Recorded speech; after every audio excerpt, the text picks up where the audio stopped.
జమ్మూ కాశ్మీర్గా మారిందని చెప్పుకోవచ్చు. ఎందుకంటే విపరీతమైన చలి ఊళ్ళలోనైతే ఇంకా ఎక్కువగా ఉన్నది. కొంచెం ముసలోళ్ళు చిన్నపిల్లలు కొంచెం జాగ్రత్తగా ఉండండి, ఇళ్ళకెళ్ళి బయటికి వెళ్ళకండి, కొన్ని జాగ్రత్తలు పాటించండి. అవసరమైతే కొన్ని వేడి నీళ్ళు వెచ్చబెట్టుకొని తాగండి.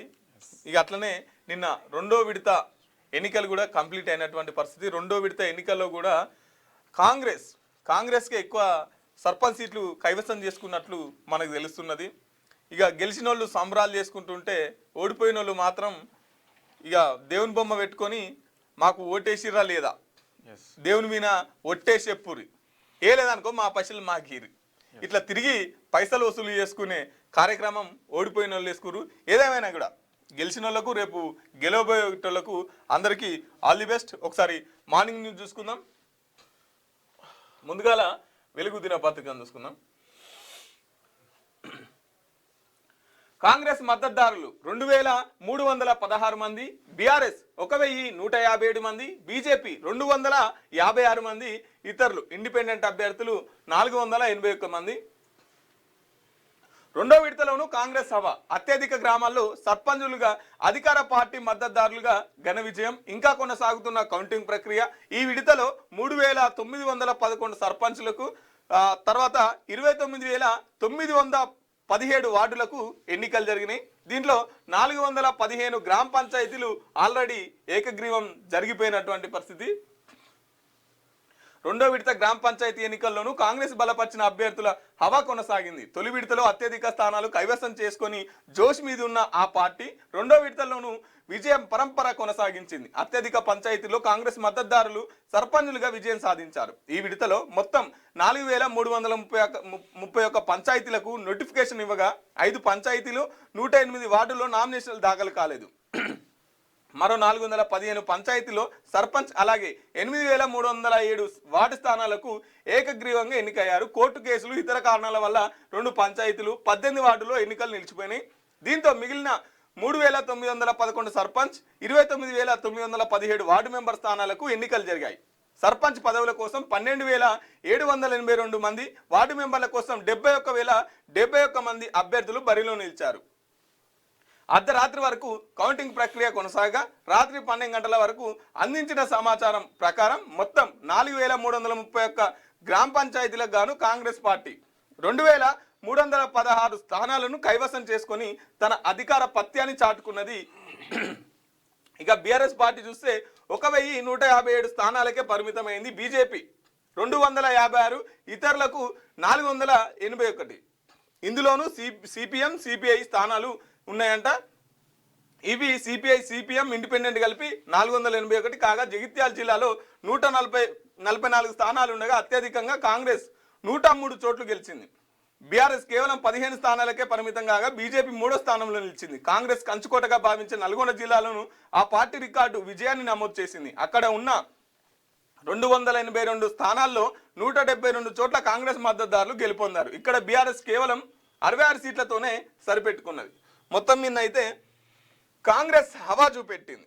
ఎందుకంటే ఆల్మోస్ట్ ఊళ్ళల్లో అధికార పార్టీ అన్నప్పుడు అధికార పార్టీని చూసే ఇక్కడ ఓట్లు ఉంటాయి. అధికార పార్టీ ఎమ్మెల్యే వస్తాడు, ప్రచారాలు చేస్తాడు, మీకు ఈ నిధులు తెస్తాం, ఆ నిధులు తెస్తాం అని చెప్పేసి ప్రచారం చేస్తుంటారు.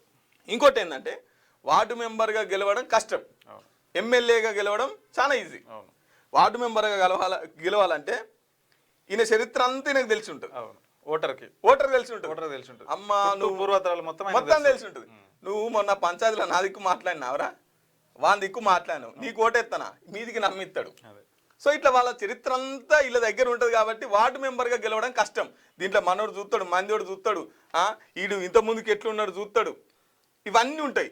కాబట్టి ఈ వార్డు మెంబర్కు గెలవడం అంత కష్టం. మొత్తం మీద అయితే కాంగ్రెస్ పార్టీ హవా చూపెట్టిందని అయితే ఒక వార్త. ఇంకో వార్త చూద్దాం. బీజేపీ డిఎన్ఏలోనే ఓట్ చోరీ ఉందని చెప్పేసి రాహుల్ గాంధీ అంటున్నారు. సత్యం అహింసతో మోదీ ఆర్ఎస్ఎస్ సర్కార్ను ఓడిస్తాం. రాహుల్, సమయం పట్టినా చివరికి సత్యమే గెలుస్తుంది. బీజేపీకి తొత్తుగా ఈసీ పనిచేస్తుంది. ఈసీకి సపోర్టుగా కేంద్రం చట్టం తీసుకొచ్చింది. కాంగ్రెస్ అధికారంలోకి రాగానే దాన్ని మార్చేస్తాం. ఎన్నికల కమిషనర్లపై చర్యలు తీసుకుంటామని వార్నింగ్. ఓట్ చోరీ గద్దీ చోడ్ పేరుతో ఢిల్లీలోని రామ్లీలా మైదానంలో కాంగ్రెస్ మహాధర్నా. తెలంగాణ నుంచి హాజరైన CM Revanth, deputy CM Bhatti, PCC chief Mahesh Kumar Goud, మంత్రి పొన్నం ప్రభాకర్, ఎంపీలు అయితే హాజరయ్యారంట.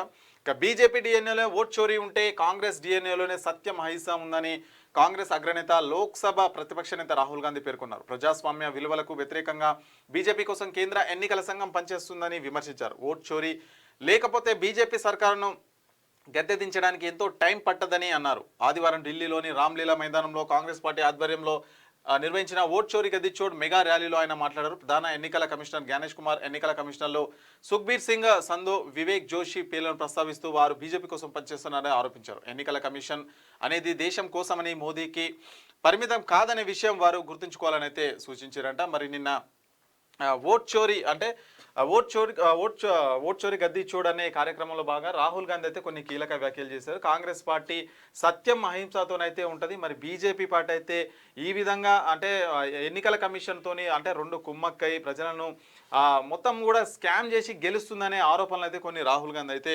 చేస్తున్నారు. సో మేము అధికారం రాగానే అవన్నీ కూడా లేకుండా చేస్తామని చెప్తే రాహుల్ గాంధీ కొన్ని వ్యాఖ్యలు అయితే చేసిన పరిస్థితి. రాహుల్ గాంధీ ఏమంటుండంటే ఇంత ముందుకు బ్యాలెట్ పేపర్లు అవును అట్లా వెళ్దాం ఓట్లకి అంటుండు.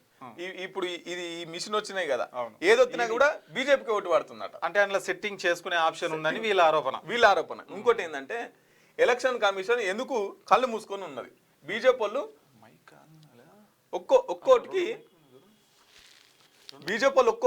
10,000 రూపాయలు పంచుతున్నారు. 10,000 రూపాయలు పంచుతున్నప్పుడు ఎలక్షన్ కమిషన్ చూస్తూ ఎందుకు ఊకుంటున్నది? 10,000 రూపాయలు పంచుకుంటారు, అది ఎలక్షన్ కమిషన్ దాన్ని పట్టుకోవాలి కదా. అట్లా పట్టుకోకుండా వీళ్ళిద్దరు కుమ్మక్కయ్యారు అని చెప్పేసి రాహుల్ గాంధీ మాట్లాడుతున్నాడు. ఇక సర్ పేరుతో పేదల హక్కులు గుంజుకునే కుట్ర. తొలుత ఓటును తీసేస్తారు, ఆ తర్వాత ఆధార్, రేషన్ కార్డులు రద్దు చేస్తారు రేవంత్ రెడ్డి. రాజ్యాంగాన్ని రద్దు చేయాలని బీజేపీ చూస్తున్నది. రాహుల్ గాంధీ చెప్పడంతోనే దేశ ప్రజలు ఆ పార్టీని 440 సీట్లకు పరిమితం చేశారు. నాడు గాంధీ, అంబేద్కర్ లాగా నేడు రాహుల్ గారికి పోరాడుతున్నారు. ఓట్ చోరీ వ్యతిరేక పోరుకు తెలంగాణ అండగా ఉంటుందని అయితే రేవంత్ రెడ్డి అయితే మాట్లాడుతున్నారు. అంటే వీళ్ళు ఏమన్నారు, బీజేపీ వాళ్ళు 400 సీట్లు వస్తే రాజ్యాంగాన్ని మారుస్తాం అని చెప్పేసి మాట్లాడారు కదా. రాజ్యాంగాన్ని మారుస్తామని చెప్పేసి వీళ్ళు ప్రచారం చేసినందుకే 240 సీట్లకే పరిమితం అయింది.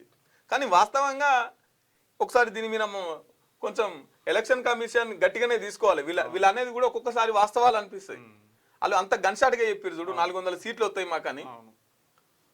సో వీళ్ళు అనేది కూడా ఒక రకంగా పట్టించుకోవాల్సి వస్తుంది.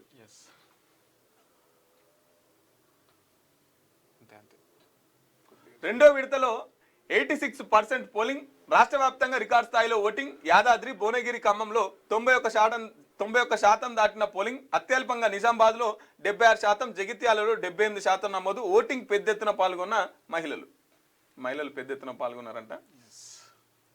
కలిసి వచ్చిన లక్. నిర్మల్ జిల్లా బాగాపూర్ సర్పంచ్గా పోస్టల్ బ్యాలెట్తో గెలిచిన శ్రీవేద. మెదక్ జిల్లా చీపూర్లో దుబ్బా తండాలో డ్రాలో సర్పంచ్గా గెలిచిన సునీత.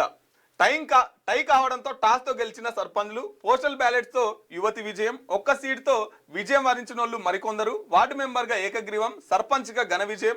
మామపై కోడలు విక్టరీ. సూసైడ్ చేసుకున్న అభ్యర్థి సర్పంచ్గా గెలుపు. తల్లి డెడ్ బాడీ ఇంట్లో ఉన్న ఓటేసిన కొడుకు. ఇట్లున్నాయి ఓట్లల్లో వినూత్న సంఘటనలు. విచిత్రంగా ఒక్క ఓటుతో గెలవడం, లేదంటే టై అయితే డ్రా తీసి తీయడం. సో ఇట్లాంటి సంఘటనలు అయితే ఇద్దరికి సేమ్ ఓట్లు వచ్చినాయి అనుకో, వాళ్ళు ఇద్దరు పేర్లు రాస్తారు, ఓ డబ్బాలు ఎత్తారు, ఓ పేరు తీస్తారు, వాళ్ళు ఎవరికి వెళ్తే వాళ్ళే విన్నాను. కానీ ఓడిపోయిన అయితే నిజంగా చాలా బాధాకరం, చాలా బాధ అనిపిస్తుంది. ఎందుకంటే అది లక్కు.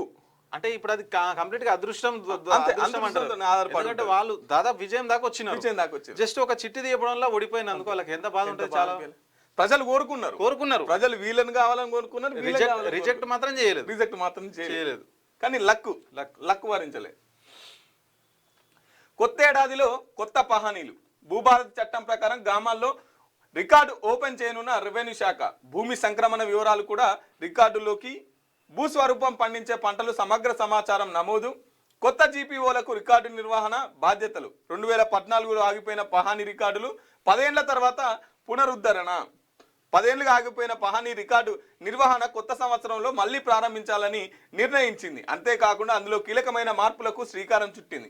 భూభారతి చట్టం ప్రకారం గ్రామాల్లోని రెవెన్యూ రికార్డులను ఓపెన్ చేసి ప్రస్తుతం సాగులో ఎవరున్నారు, ఎంత విస్తీర్ణం ఉంది అనే వివరాలతో పాటు అసలు ఆ భూమి రైతుకు ఏ విధంగా సంక్రమించింది అనే కీలక సమాచారాన్ని కూడా నమోదు చేయనున్నారు. ఎందుకు, ఎట్లా సంక్రమిస్తుంది? ఇప్పుడు మామూలుగా అన్ని ఇవేమంటారు పంచాయతీ అంతే. పంచాయతీరాజ్ సంబంధించిన ఆ భూములు ఉంటాయి. అవి కూడా ఎట్లా వచ్చింది ఏమొచ్చింది అని చెప్పేసి రికార్డులకు ఎక్కిస్తారంట. ఇక బీజేపీ నేషనల్ వర్కింగ్ ప్రెసిడెంట్ గా నితిన్ నబీన్ అంట. త్వరలో పార్టీ అధ్యక్షుడిగాను బాధ్యతలు, అభినందనలు తెలిపిన ప్రధాని Modi. Party chief Nadda, UP party chief గా కేంద్ర మంత్రి పంకజ్ చౌదరిని అయితే నియమిస్తున్నారంట. ఇక ధాన్యం కొనుగోళ్ల కోటా పెంచండి. కేంద్రం అనుమతించిన టార్గెట్ 54 లక్షల టన్నులు పూర్తి. రాష్ట్రంలో ఈసారి ధాన్యం దిగుబడి 148 లక్షల టన్నులు. 80 లక్షల టన్నులకు అనుమతి ఇవ్వాలని కేంద్రాన్ని అయితే కోరుతున్న ఉత్తమ్ కుమార్ రెడ్డి. ఇక లేఖలో పలు పెండింగ్ అంశాల ప్రస్తావన అయితే చేసిరంట. మరి ఆల్రెడీ ఎన్నైతే టార్గెట్ ఉందో అది మొత్తం కూడా కంప్లీట్ అయితే 54 లక్షలే ఇచ్చి 50 లక్షల టన్నులకు ఇచ్చిన గాను దానికి 80 లక్షలకు పెంచాలని చెప్పేసి అయితే వాళ్ళు కేంద్రాన్ని అయితే కోరుతున్నారు. 148 లక్షల టన్నులు అయితే మన దిగుబడి వచ్చింది తెలంగాణలో. కమనీయం మల్లన్న కళ్యాణం. కుమరవెల్లి మల్లన్న మల్లికార్జున స్వామి కళ్యాణం తోటబావి వద్ద మల్లన్న కళ్యాణ మండపంలో కన్నుల పండుగ జరిగింది. ప్రభుత్వం తరఫున ఎండోమెంట్ మంత్రి కొండ సురేఖ, శాఖ ప్రిన్సిపల్ సెక్రటరీ శైలేజ రామయ్యర్ స్వామివారికి బంగారు పుస్తెమట్టెలు, పట్టు వస్త్రాలు, మృత్యాల తలంబ్రాలు సమర్పించారు. ఈ వేడుకకు 30,000 మంది భక్తులు హాజరయ్యారు. మల్లన్న కళ్యాణంతో జాతర బ్రహ్మోత్సవాలు ప్రారంభమయ్యాయి. కుమరవెల్లి మల్లన్న స్వామి వేడుకలు అయితే మొదలైనట్టే, ఎందుకంటే నిన్న కళ్యాణంతో మొదలైనవి. ఆస్ట్రేలియా బీచ్ లో 11 మంది కాల్పులు. మృతుల్లో పోలీసు, ఓ నిందితుడు కూడా. 29 మందికి గాయాలు. యూదుల హనుక్కు కార్యక్రమమే లక్ష్యంగా 2 ముష్కరుల కాల్పులు. ఓ దుండగుడిని గుర్తించి విచారిస్తున్న పోలీసులు. టెర్రర్ దారేనని న్యూ సౌత్ వేల్స్ పోలీసులు ప్రకటన. ఆస్ట్రేలియా బీచ్ లో కాల్పులు జరిపితే దుర్మార్గులు 11 మంది చనిపోయారంట. ఇదేం ఆలోచన ఏమో వీళ్ళకి అర్థం కదా. ఇక జాబ్ చేసుకుంటూ బీటెక్ చదవచ్చంట. ఇక సగం చదువు కాలేజీలోనే, సగం కంపెనీలో అంట. వర్కింగ్ ప్రొఫెషనల్స్ కోసం కాలేజీలో ఫ్లెక్సిబుల్ టైమింగ్స్. ఇంజనీరింగ్ విద్యా విధానంలో ఏఐసిటిఈ భారీ మార్పులంట. కొత్తగా ఎక్స్పీరియన్షియల్ లెర్నింగ్ ప్రోగ్రామ్కు గ్రీన్ సిగ్నల్. టాప్ కాలేజీలకు 3 నెలలకోసారి అఫిలియేషన్. యూనివర్సిటీలు ఏఐసిటిఈ అనుమతి తీసుకోవాల్సిందే అని చెప్పేసి ఆదేశాలు జారీ చేస్తున్నట్ట. అంటే ఇకపై జాబ్ చేసుకుంటూ కూడా బీటెక్ చదువుకునే అవకాశం వెసులుబాటు అయితే కల్పిస్తున్నారని చెప్పేసి మనకు ఒక వార్త. ఇక బీజేపీ నేతలు దేశద్రోహులంట. వారిని వెంటనే అధికారం నుంచి దించాల్సిందే ఖర్గే. ఆ పార్టీ ఆలోచన విధానం దేశానికి ప్రమాదకరమని ఫైర్. ఇక ఓట్ల చోరీతోనే బీహార్లో గెలిచారు. దమ్ముంటే బ్యాలెట్ పేపర్లతో ఎన్నికలు నిర్వహించాలి. ప్రియాంక గాంధీ ప్రజాస్వామ్య సంస్థలను బలహీనపరుస్తున్నారని ఆరోపణ అయితే చేస్తున్నారంట. సో ఇవి వెలుగుకు సంబంధించినవి. వెలుగు పత్రికలో వచ్చినటువంటి అందులోనే ఒకసారి ఆంధ్రజ్యోతి పత్రిక చూసుకుందాం. బీజేపీ జాతీయ వర్కింగ్ ప్రెసిడెంట్ గా బీహార్ మంత్రి నితిన్ నబీన్ అంట. ఆశ్చర్యపరిచిన ఎంపిక, అంకిత భావమే కారణమన్న బీజేపీ నేతలు. ఛత్తీస్గఢ్ లో పార్టీ విజయం వైపు నడిపించిన వ్యూహకర్త ఈయననే. యూపీ బీజేపీ చీఫ్ గా కేంద్ర మంత్రి పంకజ్ అంట. మరి ఛత్తీస్గఢ్ లో పార్టీని బలోపేతం చేయడానికి కారణమైనటువంటి వ్యక్తిని అయితే మరి పార్టీ చీఫ్ గా నియమిస్తున్నారంట. కొత్తగూడెం జిల్లా అశ్వారావుపేట మండలం తిరుమలకుంట పోలింగ్ స్టేషన్లో బారులు తీరిన ఓటర్లు. హస్తం హవా. 2వ విడత పంచాయతీలో 85.86% ఓటు హక్కు వినియోగించుకున్న 46,70,972 మంది. భువనగిరి జిల్లాలో అత్యధికంగా 91.72% నమోదు. నిజామాబాద్లోను అత్యల్పంగా 76.71% పోలింగ్. 17న 3వ విడత ఎన్నికలు. 20న కొలువు తీరనున్న పాలక వర్గాలు. హస్తం హవా చూపెట్టిందంట. ఒక్క ఓటుతో ఉత్కంఠగా గెలిచిన 9 మంది. ఓటమి తాళలేక గుండెపోటుతో సర్పంచి అభ్యర్థి మృతి చెందిన అభ్యర్థి విజయం. ఆయన గెలవను అని చచ్చిపోయినట. ఆఖరికి చచ్చిపోయినాక గెలిచిండట. అన్న చేతిలో సోదరి, అక్క చేతిలో చెల్లి కూడా. మానుకొండూరులో ఎమ్మెల్యే స్వగ్రామంలో బీఆర్ఎస్ గెలుపు. 2వ విడతలోనూ కాంగ్రెస్ కు సగానికి పైగా సీట్లు. బీఆర్ఎస్ కు 26% పైగా సీట్లు. సిద్దిపేటలో టాప్ గేర్లో కారు. 3 మినహా అన్ని జిల్లాల్లో వెనుకంజే. మలి విడతలోనూ పుంజుకోని బీజేపీ కేవలం 6% స్థానాలకే సరి. 2వ విడతలో 415 స్థానాలు ఏకగ్రీవం. తొలి విడత కాంగ్రెస్ 2,422. 2వ విడతలనేమో 2,331. బీఆర్ఎస్ తొలి విడత 1,155 అయితే 2వ విడతలో 1,195 సీట్లు. ఇంకా అట్లనే బీజేపీ చూసుకుంటే ఫస్ట్ విడతల 199 అయితే రెండో విడతల 255. ఇంకా అట్లనే సిపిఐ ఫస్ట్ విడత చూసుకుంటే 24 సీట్లు, రెండో విడతల 29 సీట్లు, సిపిఎం 24 సీట్లు, రెండో విడతల 34 సీట్లు. స్వతంత్ర అభ్యర్థులు 395 సీట్లు ప్లస్ 7 ఫస్ట్ విడత. సెకండ్ విడతనేమో 470, మొత్తం 4230 ఓట్లు ఫస్ట్ విడతలైనవి. తర్వాత 4332 ఓట్లు సెకండ్ విడతలైనవి. ఇక్కడ ఇండిపెండెంట్ అభ్యర్థుల కంటే బీజేపీ వాళ్ళు తక్కువ ఉన్నారు. అయితే ఇక్కడ కాంగ్రెస్ చాలా గెలిచినాయి అని అనుకుంటుంది కానీ ఒక విధంగా చెప్పుకోవాలంటే చాలా తక్కువనే గెలుస్తున్నట్టు కనిపిస్తుంది. 4000ల 2000 50%. దాదాపుగా అంటే బీఆర్ఎస్ తో పోల్చుకుంటారు, బీఆర్ఎస్ తో పోల్చుకుంటారు కానీ ఓవరాల్ గా సీట్లు పోల్చుకుంటారు. ఇప్పుడు మొదటి విడత 2000 చిల్లర, రెండో విడత 3000 చిల్లర, మూడో విడత కూడా 4000 పంచాయతీలు అయితే దాంట్లో 2000 గెలిచిన అనుకో, మొత్తం ఎన్ని అయితే 6000 అయితే. అంటే 50%, 12,000 గ్రామ పంచాయతీలు 50% అవుతుంది. కానీ అధికారంలో ఉన్న పార్టీ కూడా 50% వచ్చిందంటే తక్కువ అనమాట. ఎక్కడి ఊళ్ళలో ఎమ్మెల్యే పోయినా ఇంకెవరు ఎవరైనా ప్రచారానికి పోతారుగా, వస్తే జనాలు నిలదీస్తున్నారు. అదే కదా మరి, ఏమి మీ 6 గ్యారెంటీ లేవని. కరెక్ట్ గా ఒకవేళ ప్రభుత్వం పైన విశ్వసనీయత ఉంటే దాదాపు 70%, 80% గెలవాలి. ఎందుకంటే అధికార పార్టీ కాబట్టి ఊళ్ళల్లో అధికార పార్టీకే. ఇప్పుడు కార్యకర్తలు కూడా అధికార పార్టీ వైపే వస్తుంటారు గెలవంగానే. సో ఈ 50% అనేది పెద్దగా కాదు. అంటే దీన్ని బట్టి మనం కొంత వ్యతిరేకత గ్రామాలలో కాంగ్రెస్ పార్టీకి స్టార్ట్ అయిందని అనుకోవచ్చు ఈ దెబ్బతోని.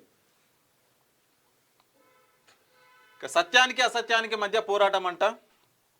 బీజేపీ డిఎన్ఏలోనే ఓట్ చోరీ, కాంగ్రెస్ సత్యం అహింస, ఆ రెండింటి ద్వారానే పోరాడి మోదీని ఓదించి గద్దె దించుతాం. కేంద్ర ఎన్నికల సంఘం బహిరంగంగానే బీజేపీ కోసం పనిచేస్తుంది. ఓట్ చోరీలో దొరికిపోయారని మోదీ షాలకు అర్థమైంది. సభలో నా ప్రశ్నకు జవాబిస్తున్నప్పుడు షా చేతులు వణికాయి. సత్యం గెలవడానికి సమయం పట్టొచ్చు కానీ తుది గెలుపు మాదే. ఓట్ చోరీ గద్దె చోడు సభలో కాంగ్రెస్ అగ్రనేత రాహుల్ గాంధీ. దశల వారీగా రాజ్యాంగాన్ని నాశనం చేసే కుట్ర మల్లికార్జున ఖర్గే. దమ్ముంటే బ్యాలెట్ విధానంలో పోటీ చేసి గెలవండి ప్రియాంక గాంధీ.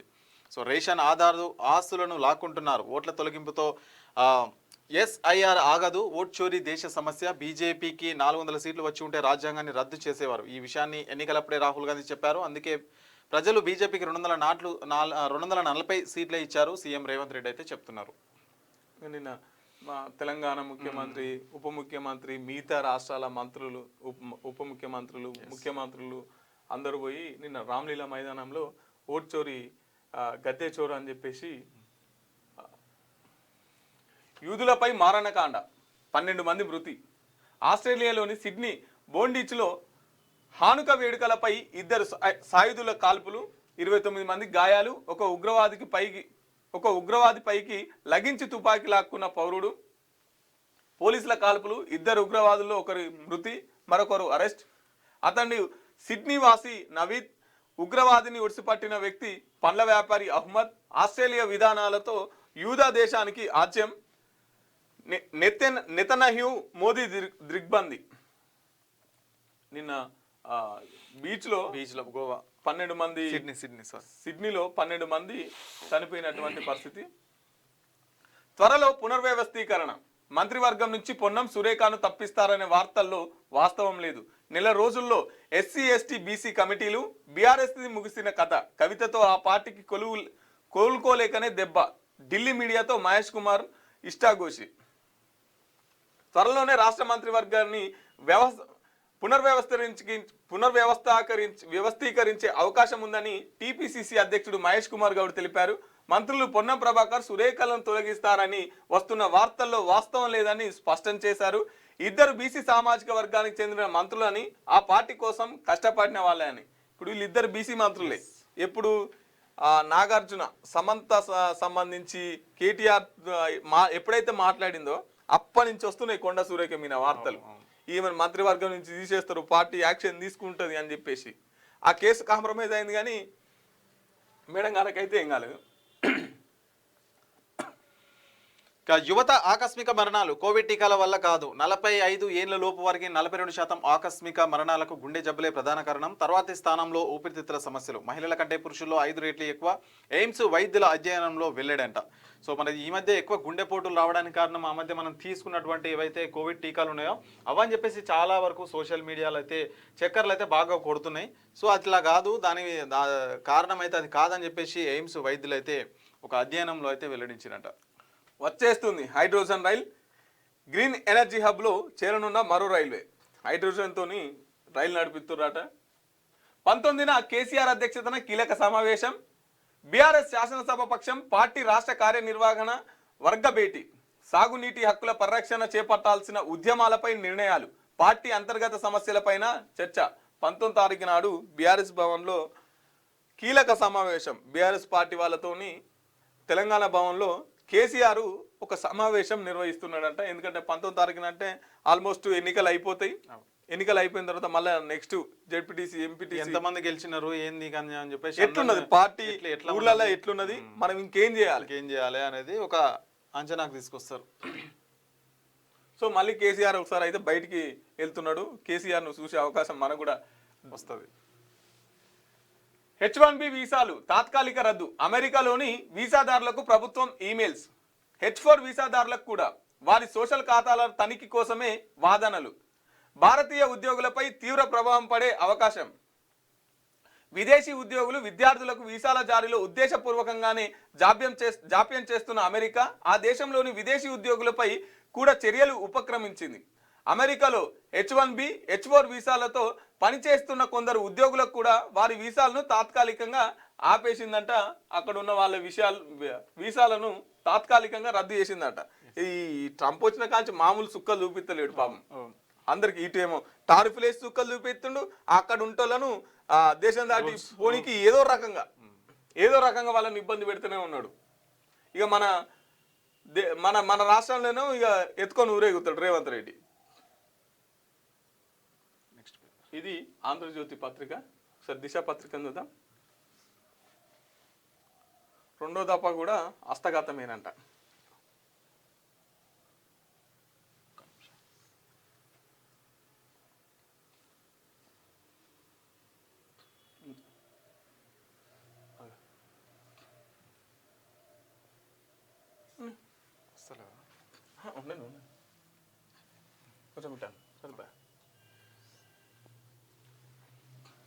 నీరు పల్లె మెరుగు మనిషి వృధా ఎరుగు. నీరు పల్లె మెరుగు మనిషి వృధా ఎరుగు. అనవసరంగా పారబోస్తున్న 30% మంది. ఒక్క పూట స్నానానికే 80 నుంచి 150 లీటర్ల నీళ్లు వేస్ట్. కూరగాయలు కడగడానికి 20 నుంచి 30 లీటర్లు. అర్బన్ వేస్ట్ వాటర్తో పర్యావరణ కలుషితం. చాప కింద నీళ్ళ నీటి సంక్షోభం. 2050 నాటికి 50% నీటి కొరత. నీరు విలువ తెలుసుకో, జీవితం విలువ నిలుపుకో. నీరు లేకుంటే జీవితం లేదు. ఇలా పుస్తకాలు మొదలు బోర్డుల పైన ప్రచారం చేస్తూ అవగాహన కల్పిస్తున్నా మనలో కొందరు మారడం లేదు. ఉదయం లేచినప్పటి నుంచే రాత్రి పడుకునే వరకు రకరకాల అవసరాలను నీటిని వాడుతుంటారు. కానీ వాటిలో వృధా శాతమే అధికం. ఇండియాలో దాదాపు 30% మంది ఇలాగే చేస్తుంటారని నిపుణులు చెప్తున్నారు. ఫలితంగా రోజుకు 20 నుంచి 30 డొమెస్టిక్ వాటర్ వేస్ట్ అవుతుంది. 2050 నాటికి ఇంకో 30 ఏళ్ళ నీళ్లు రోజుకు 5 లీటర్లు తాగుతున్నాం కదా, 2 లీటర్లు తాగాల్సి వస్తుంది. ఎందుకంటే నీళ్లు ఉండనటువంటి పరిస్థితి. ఇప్పుడు కింద భూగర్భ జలాలు కూడా మొత్తం ఎక్కడ భూమికి మొత్తం 100 ఫీట్లు తీసినా కూడా నీళ్ళు రాని పరిస్థితి వస్తుంది కదా. ఇప్పుడు ఒక ఇల్లు కట్టుకున్నాడు అనుకో, మొత్తం బండలు వేసుకుంటాడు. ఆయనకేమో బాత్రూమ్ దాకా నీళ్లు రావాలి, కానీ ఆయన ఇంట్లో నీళ్ళ సుక్క నిలవద్దు. నీళ్ళ సుక్క కూడా ఇంకొద్దు, ఇంకుడు గుంతలు కట్టాడు, కానీ ఆయన బాత్రూమ్ దాకా నీళ్లు రావాలి. ఈ ఏడుంటుంది చెప్పు. ఇక మళ్ళీ నీళ్ళు విపరీతమైన ఖర్చు నీళ్లు. 2వ దఫా హస్తగతమే అంట. 2000కు పైగా సర్పంచ్ స్థానాలు కైవసం. గ్రామ పంచాయతీ ఎన్నికల్లో కాంగ్రెస్ బలపరిచిన అభ్యర్థుల సత్తా. 1000కు పైగా స్థానాల్లో బీఆర్ఎస్ బలపరిచిన అభ్యర్థులు. ఆసిఫాబాద్, నిర్మల్ జిల్లాలోనే బీజేపీ ప్రభావం.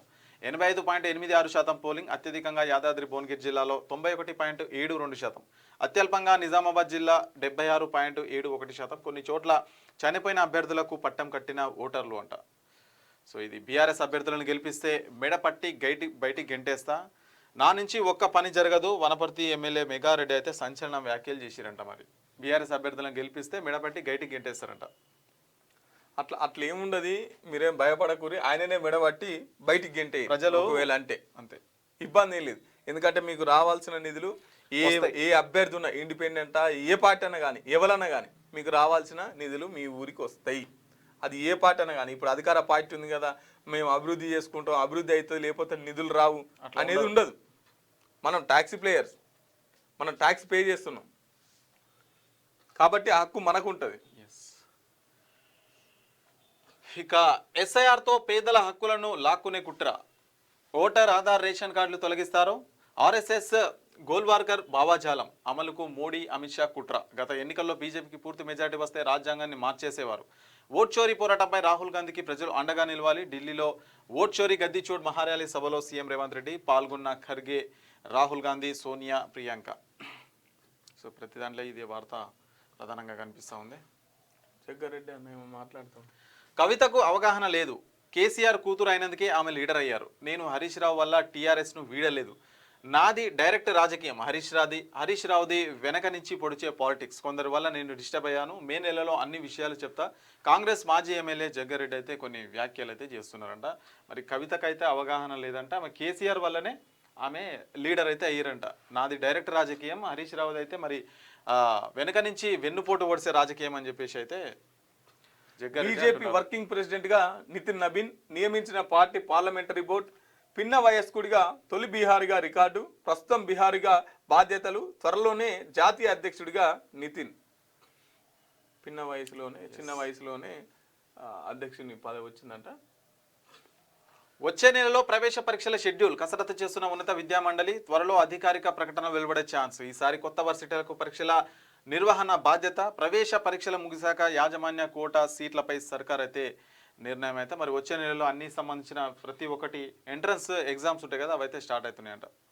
సునాయాసంగా 3వ టీ20లో భారత్ ఘన విజయం. 117 రన్స్కు South Africa all out. Team India all round show. సిరీస్లో 2.21తో అత్యధికంలోకి.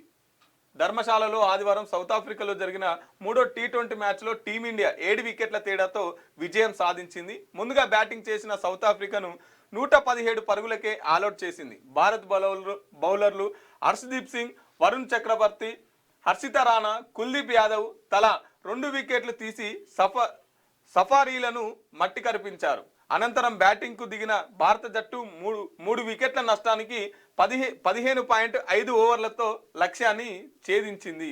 సౌత్ ఆఫ్రికాలకు సుక్కలు చూపించి మళ్ళా భారత్ 3వ టీ20లో కూడా ఘన విజయం సాధించిందంట. ప్రణీత్ ప్రణవ్ నాటకాలు. ఎమ్మెల్సీ కవిత వ్యాఖ్యలతో మరోసారి హాట్ టాపిక్గా రియల్ సంస్థ అక్రమాలు. ప్రభుత్వ చెరువు భూమిని ఆక్రమించి నిర్మాణాలు చేశారంటూ ఆగ్రహం. ఎమ్మెల్యే మాధవరం కృష్ణారావు కుమారుడు డైరెక్ట్గా ఉన్నారంటూ కామెంట్. ప్రణీత్ ప్రణవ్ అక్రమ వ్యవహారాలను ఇప్పటికే వెలుగులోకి తెచ్చిన దిశ నేడు ఎమ్మెల్సీ వ్యాఖ్యలతో మరోమారు హాట్ టాపిక్గా ఆక్రమణ ఇష్యూ. ఆక్రమణ నిజమే రెవెన్యూ అధికారులు. మరి నిజమైనప్పుడు మీరేం చేస్తున్నారు? కవిత బయట పెట్టదాకా మీరేం చేస్తున్నారు? దాన్ని ఇప్పుడు రెవెన్యూ అధికారులే నిజం అన్నప్పుడు ఇంకెవడుగా ఆపాలి భూమిని? హైడ్రా ఏం చేస్తుంది? హైడ్రా పేదలీళ్ళు మొత్తం కూల్చేసింది కదా.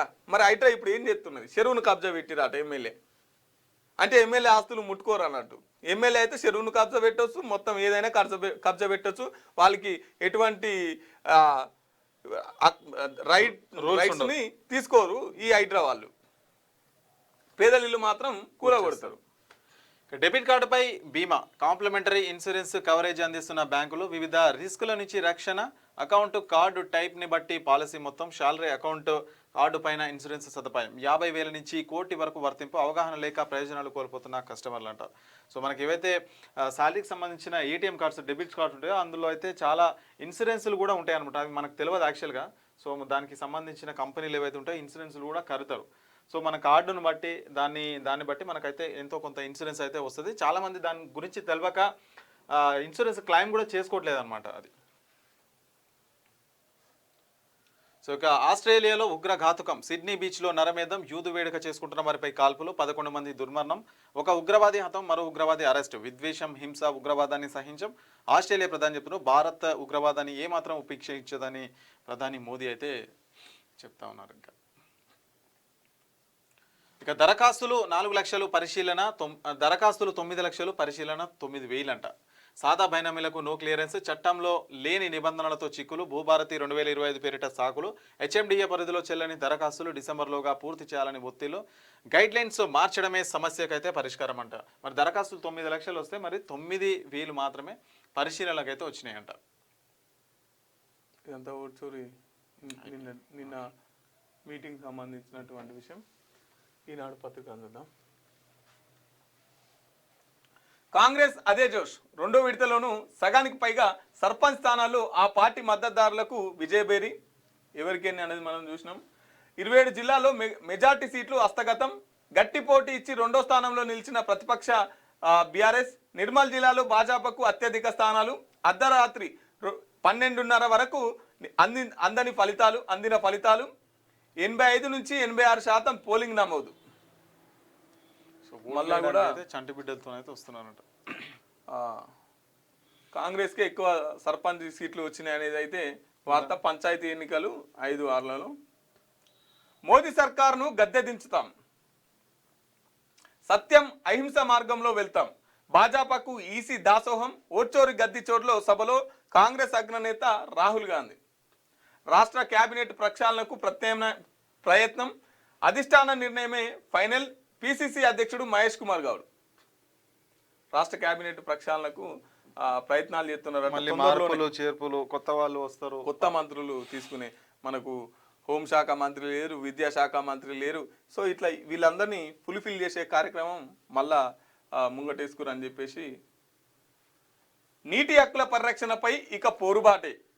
2 ఏళ్లుగా కాంగ్రెస్ నిర్లక్ష్య వైఖరి. రాష్ట్ర ప్రయోజనాలకు గండి కొడుతున్న భాజపా. బారాస అధినేత కేసీఆర్ ధ్వజం. ప్రజా ఉద్యమకార కార్యాచరణ నిర్మాణంపై 19న సమీక్ష. తెలంగాణ భవన్లో బారాస ఎల్పీ పార్టీ రాష్ట్ర కార్యవర్గ సంయుక్త సమావేశం. రాష్ట్ర నీటి హక్కుల పరిరక్షణపై బారాస ప్రజా పోరాటానికి సన్నద్ధమవుతుంది. గోదావరి, కృష్ణా జలాలను ఆంధ్రప్రదేశ్ కొల్లగొడుతున్నారు. అడ్డుకునే విషయంలో కాంగ్రెస్ ప్రభుత్వం ఘోరంగా విఫలమైంది. మరోపక్క రాష్ట్ర రైతాంగ ప్రయోజనాలకు భాజపా గండి కొడుతున్నది అని బారాస అధినేత మాజీ ముఖ్యమంత్రి కేసీఆర్ ధ్వజమెత్తారు.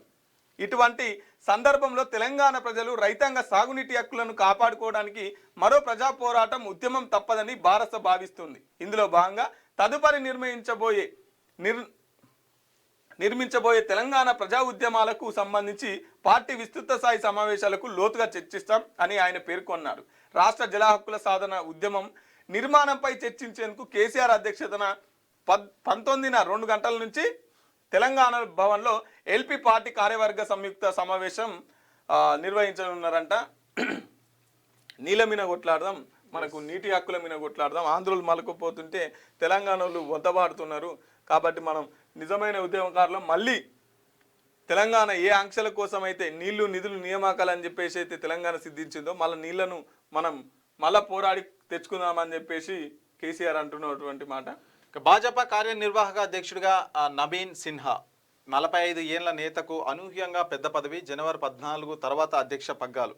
బీహార్ నుంచి తొలిసారి ఆ స్థాయికి పోయిందని చెప్పేసి కూడా వార్త.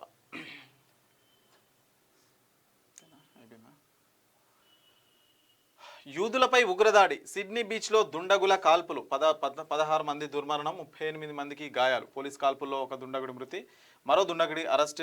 ఖండించిన ప్రపంచ దేశాల నేతలు.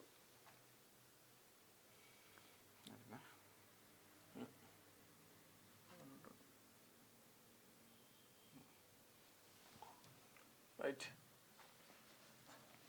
సో ఇవి మార్నింగ్ న్యూస్లోని ప్రధాన వార్తలు. సో ఇక మరొక ఎపిసోడ్తో మళ్ళీ రేపైతే కలుసుకుందాం. అంతవరకు చూస్తూనే ఉండండి క్యూ న్యూస్. నేను రాజు. Thank you.